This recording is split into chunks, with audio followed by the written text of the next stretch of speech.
This is Pet Life Radio. Let's talk pets.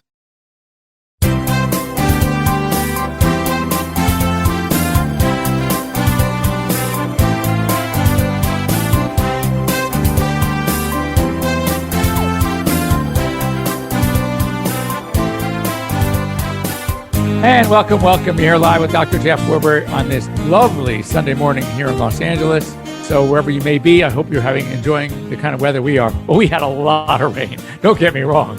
I mean, the only good thing about all the rain was that it was snowing in the mountains. And this Friday, I'm heading to Park City. I was hoping we'd finally see a lot of snow. Anyway, you're here live with me for the next 30 minutes. So Pet Life Radio's Ask the Vets with Dr. Jeff.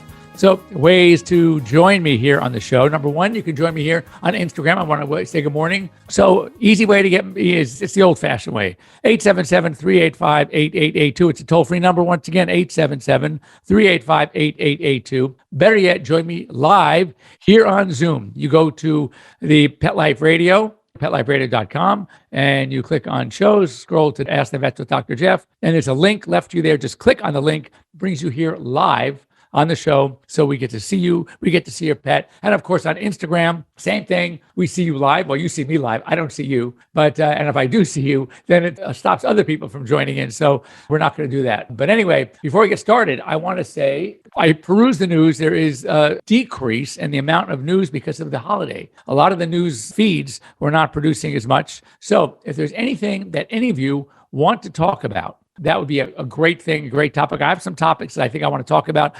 Drawing from my experience, a couple of things that happened this week, and just things that I think that if they're important to me and important to my client, then they're probably important to all of you. So I want to make sure that we will go ahead and send me your recommendations, any suggestions for topics that you want me to discuss. So let me just start with last week. Remember, we talked about this really cool 3D model that was used to help. First of all, they had one for birds. They're doing a lot of 3D type of printing, and they're using them for many, many different things. And the one was, I remember it was also a story about a calf with the jaw. And this was interesting. So a dog was presented to a veterinarian who was in an accident, a 2-year-old dog, so a young dog, and broke its vertebrae. So they took the dog to the Virginia Tech Veterinary School. And what they did was they took some 3D, first they did some MRI and CT. Off of the MRI and CT studies of the spine, they then created a 3D real model of the spine. Then the neurologists, the veterinary neurologists and the surgeons were able to practice on that model to determine the best way to repair the fractured vertebrae. And they did, and then they actually did the surgery on the dog. And dog is doing great, back to full function. So when you think about the idea, and they talk about this, once the different materials are available, they say they're going to be able to 3D print our major organs, hearts, liver, all sorts of stuff. It's actually amazing. They're saying, with the next 30 years or something, if we wanted to, we can live forever. They're just fixing all our stuff and making it brand new again. So I thought that was pretty cool. Anyway, this is a sad story. I always have to give the good with the bad. Remember, if there's any subject matter, for those of you just joining me here on Instagram, it would be great to just give me some ideas of things you'd like to talk about in the second half of the show. As I said, I have some ideas myself, but it would be great to talk about what you guys want to talk about. Anyway, so this story out of Las Vegas, there is an area called the Lakes, very exclusive area in one of the Las Vegas neighborhoods. Check this out. So there have been at least 15 dogs that were deliberately poisoned in the last several years with meatballs laced with strychnine sorghum seeds.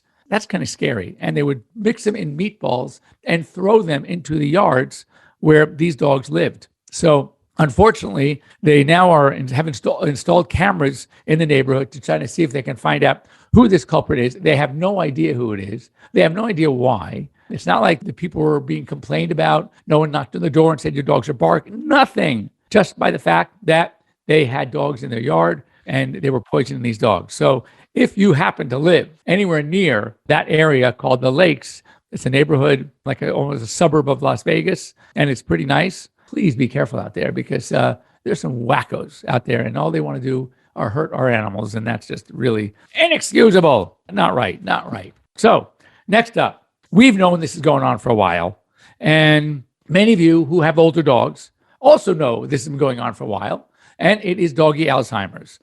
We call it canine cognitive dysfunction, CCD, or cognitive dysfunction syndrome, CDS. I've seen it referred to both ways. And, the classic symptoms are dogs that are usually older, that all of a sudden they're not all there.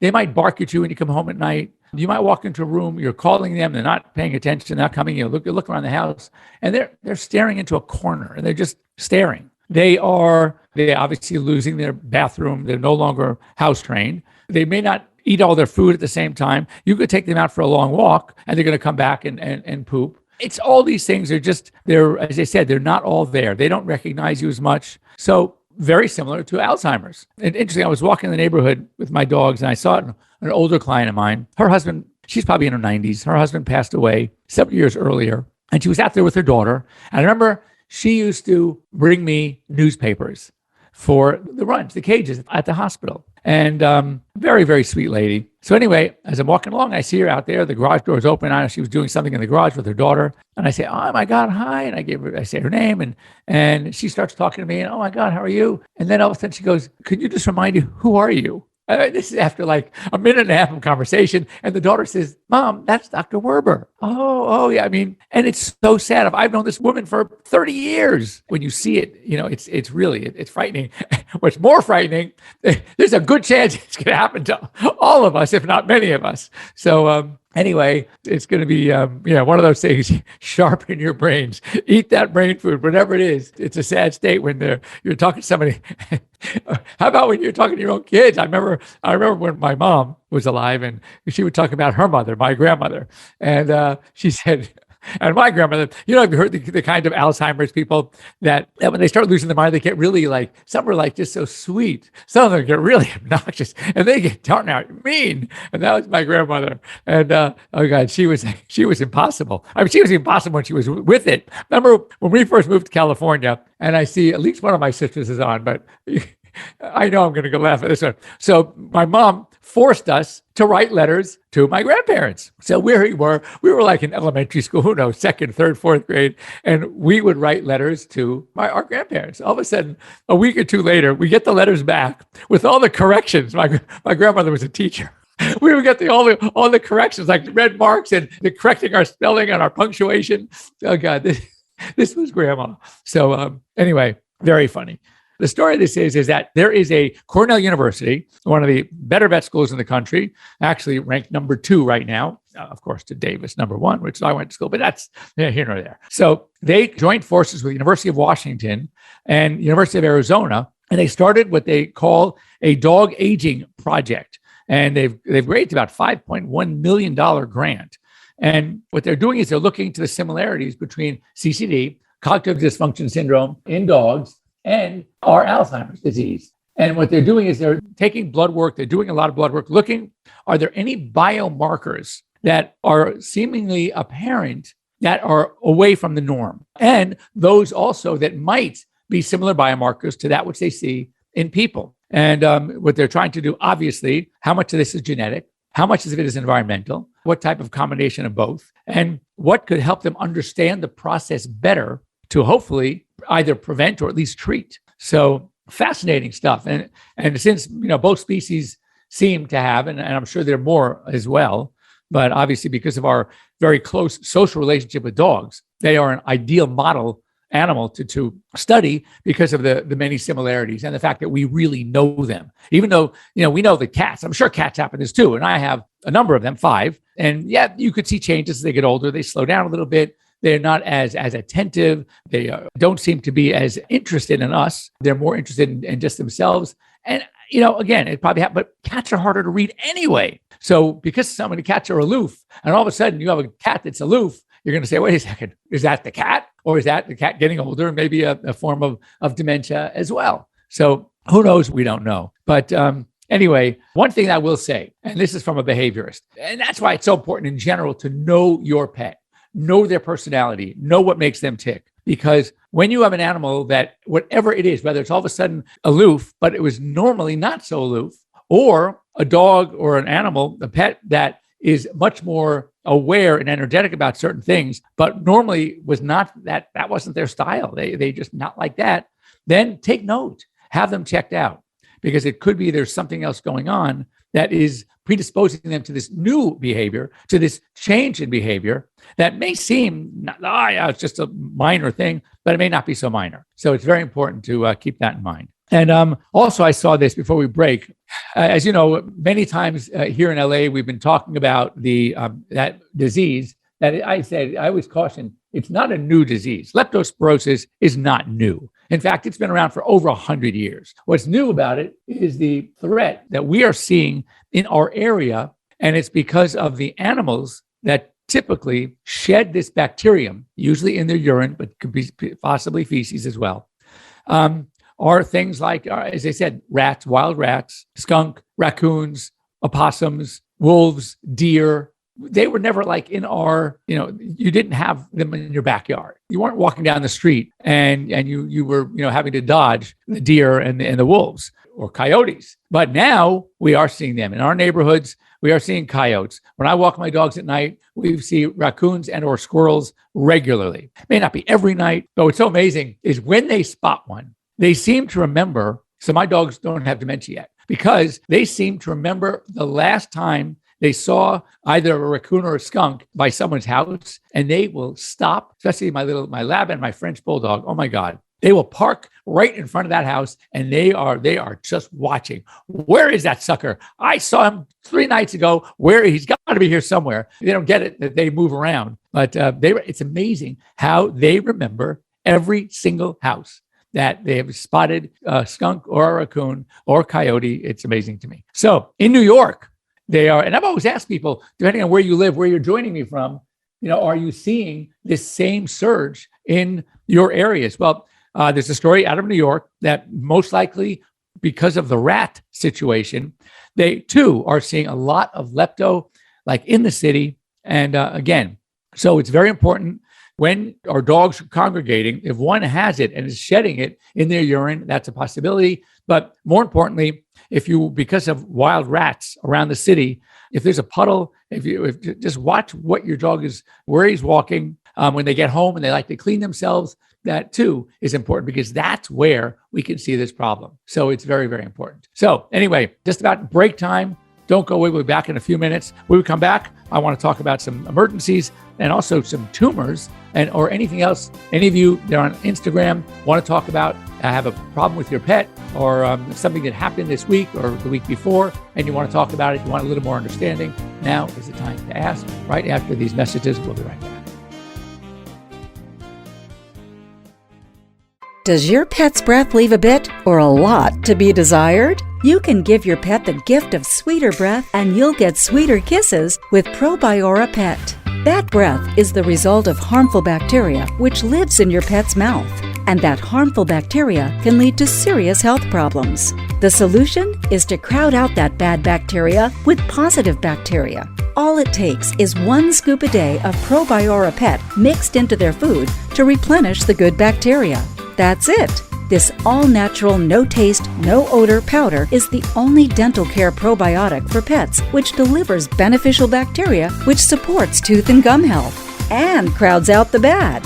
A healthy body starts with a healthy mouth, and ProBiora Pet is the best way to give your pet a healthy mouth. And our listeners get a 10% discount using PLR10 at checkout. To purchase, go to ProBioraHealth.com. That's ProBioraHealth.com and use code PLR10 at checkout for 10% off. Take a bite out of your competition. Advertise your business with an ad in Pet Life Radio podcasts and radio shows.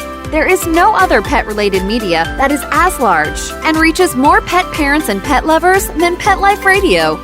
With over 7 million monthly listeners, Pet Life Radio podcasts are available on all major podcast platforms, and our live radio stream goes out to over 250 million subscribers on iHeartRadio, Odyssey, TuneIn, Stitcher, and other streaming apps. For more information on how you can advertise on the #1 pet podcast and radio network, visit PetLifeRadio.com/advertise today. Let's talk pets. Let's talk pets On Pet Life Radio. Pet Life Radio. PetLifeRadio.com.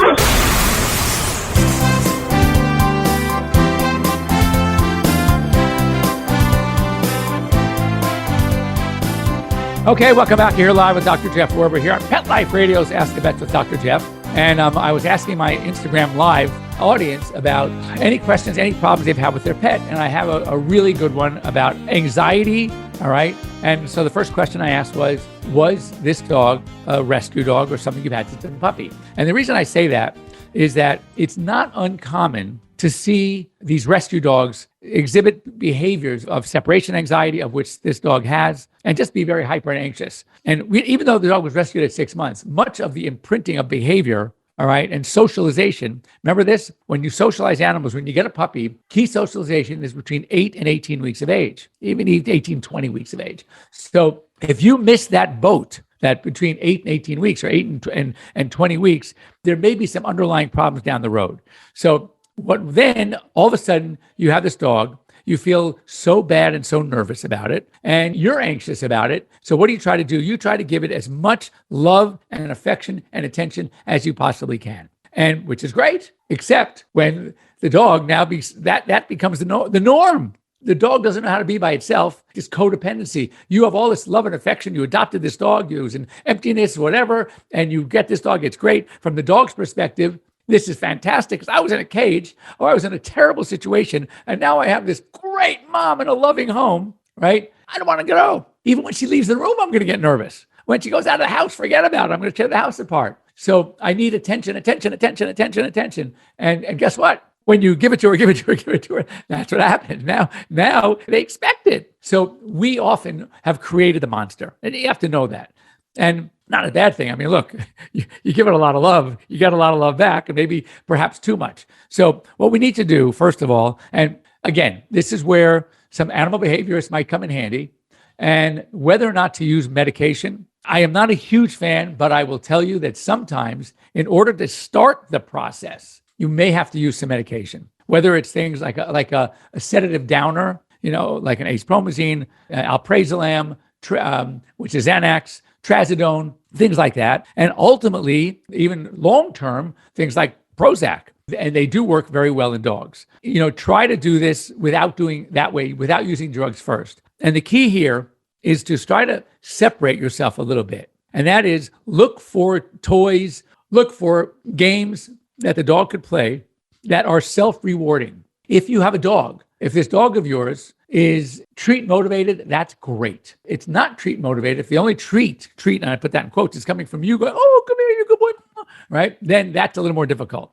And the reason why the treat motivation is good is that you can reward the behavior that is not this anxiety behavior, not the stress, not the hyperexcitement. And you reward when they're calm. When you see them chewing their own toy, you go over to them and give them a treat. And don't make a big deal. A lot of times, for example, when they're coming and going, when you're leaving, you're already anxious about leaving the dog alone because you hear about you close the door, the dog is already crying. And so you're getting anxious. And that anxiety only contributes to the dog's anxiety. So what you want to do is start cutting back when you're with the dog. That dog has to have time by itself. Find a treat or a game that it likes to play, a chew toy. Maybe if you're reading or watching TV with the dog and the dog's in there, don't let it be on your lap. Every time put in your lap, put him down and give him a little chew toy to play with. And when he starts playing with the chew toy, give him a treat. And don't go, oh my God, you're such a good girl. No, just say, good girl, and give the treat. We got to tone down our energy in order to keep them toned down as well. There are great toys now that are self-rewarding toys. It's like a game board with little wells and little sliding pieces that cover the wells. And then what you do is they smell it. Trust me, they can smell. You put treats in the wells. Or you get these boxes, okay, the Buddha box, for example, where you put the treats inside the box. And in order for a treat to fall out, it has to line up with the right size hole at the right point. Now, they know they're rolling that box around. They're playing with it. And every now and then it's going to happen randomly and the treat comes out and they're going to get their treat. So, and this can keep them for hours. You can get like one of those Kong type toy and stuff it with the peanut butter. Make sure it's not sugar-free xylitol peanut butter, regular old peanut butter, or they even have their own peanut butter that comes in like one of those Cheez Whiz containers. And you can stuff the toy, stick it in the freezer. And then again, that will give them hours of pleasure and fun where they're not relying on you for the reward. They are relying on this toy, the treat, and that's how they're getting it. When you have a dog with separation anxiety, a couple of things. There are certain things, stressors and triggers to their crazy behavior. For example, if the dog goes nuts in front of a big window every time somebody walks by and starts yapping away, then you might want to put them in a room where there is no window leading to the front of the house. Again, with their own choice, keep them comfortable. When you are going to leave, it might be smart to, if you have your purse, if you have your keys, put them outside. Open the door and put them out on the porch. And then have the dog playing with something, okay, and getting its treat, getting its reward for not bothering you, and just quietly slip out of the door. Another mistake we make is when we come home. You've been gone for hours, maybe even 10 minutes. Who knows? With one of my dogs, I could take the garbage to the curb. I come back and he's going nuts as yet, like he hasn't seen me in days. And he's a Labrador, of course, and that's pretty common in Labradors. So when you come home, you literally walk right by the dog as if she or he is not there. And they're jumping on your legs and they want attention. They're not there. And just literally ignore them.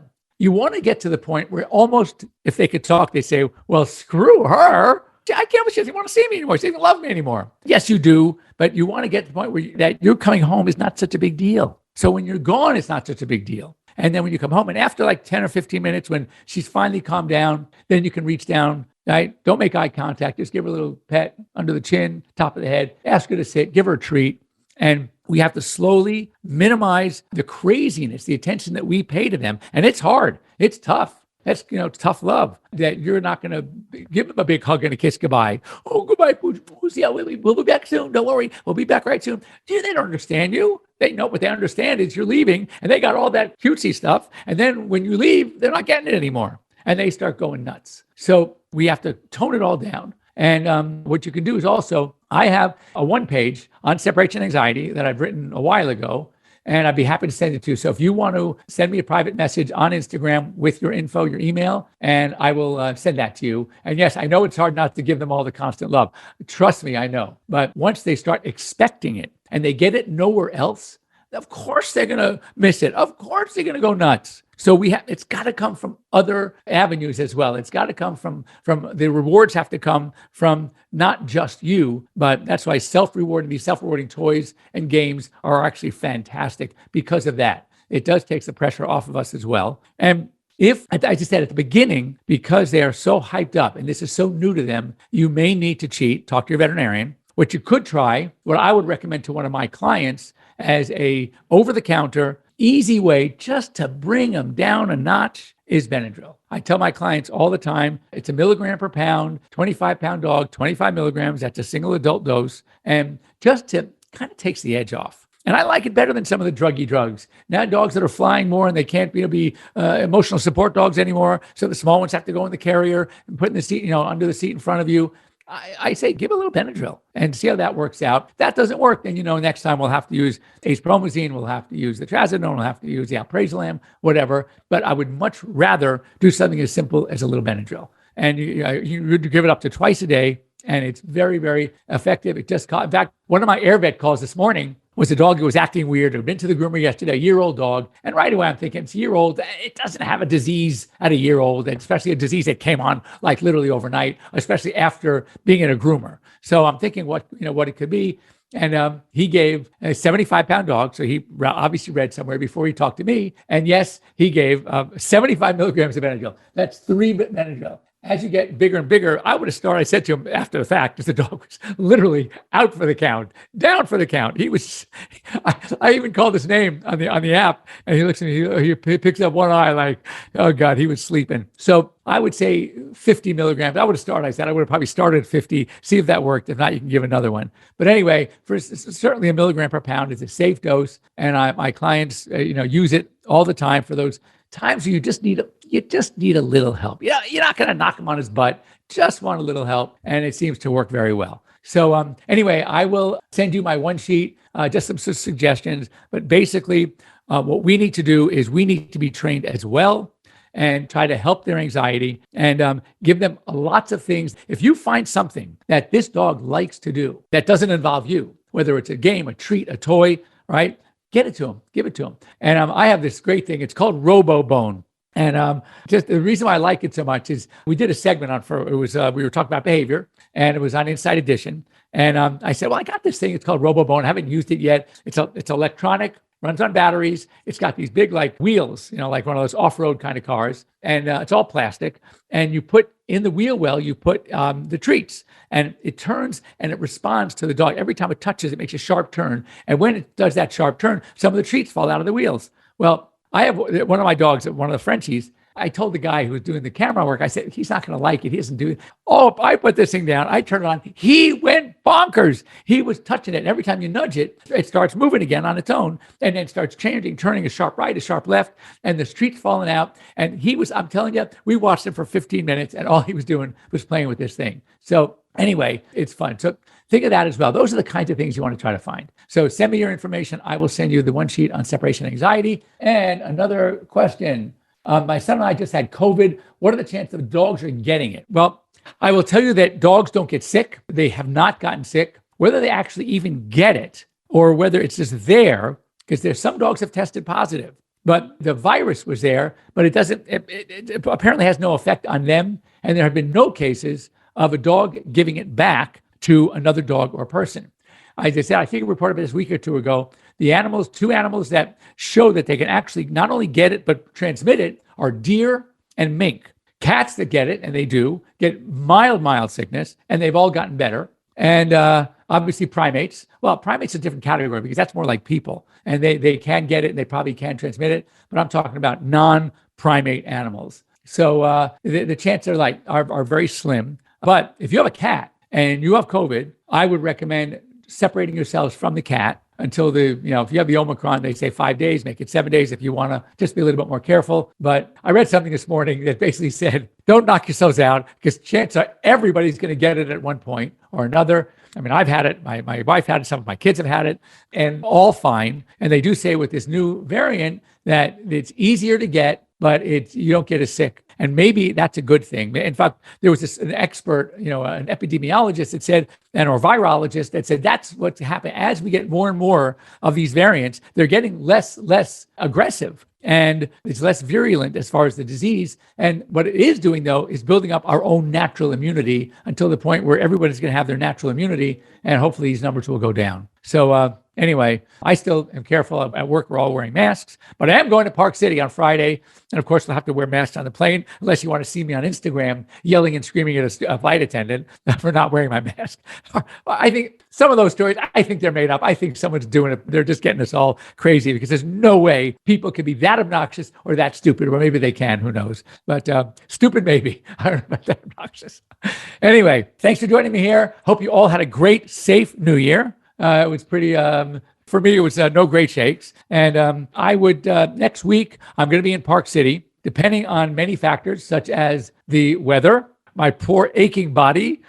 We may or may not be doing my show Sunday morning. Well, because there it's an hour time difference. So it'll be 10 o'clock there. Still for everyone else, it'll be your regular time. And I most likely will. I'll be doing it so the venue will be a little different. I'll have my laptop. I probably won't have my professional mic. I'll be going through just the computer. I will have my cell phone. So anyway, stay tuned. I hopefully will be on the show next week. If not, oh my God, it's going to be really tough because the following week, we are going to be on the following week. I'll be live. We're going to go going from on Instagram. I don't know about Pet Life Radio yet. From the venue at VMX, I'll be at the formerly the North American Veterinary Conference, now known as VMX. And that's in Orlando, Florida. And I'll be there the following weekend. So we can definitely have the show then. The weekend after that, the Sunday I won't be on, I will be in the air. Going to the Colorado Vet Med Association ski meeting. It's called SCICE, Ski CE. And that's going to be in Crested Butte, Colorado. I leave early in the morning and it's going to be like a 4-hour by the time I get there. So we probably will not have the show on the 23rd. But I'll hopefully, from the slopes in Crested Butte, Colorado, I will be waving to you guys and saying hello. Have a great week, everybody. As I said, most likely we'll be on next week from Park City. And we'll definitely be on the following week from Orlando.